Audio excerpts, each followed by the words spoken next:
Ever heard a parrot say hello or even copy a laugh? It's not just a random. There's a fascinating reason why parrots love to mimic human sounds. In the wild, parrots use vocal mimicry to stay connected with their flock. Since they don't have a fixed language like humans, they adapt by copying the sounds around them. It's their way to saying, hello, I'm part of the group.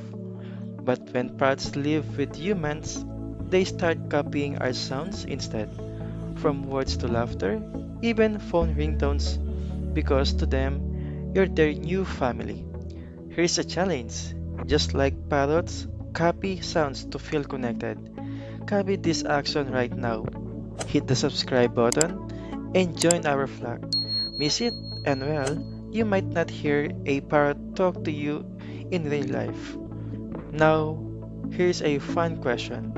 If parrots could actually understand the words they say, what do you think they will be their favorite phrase?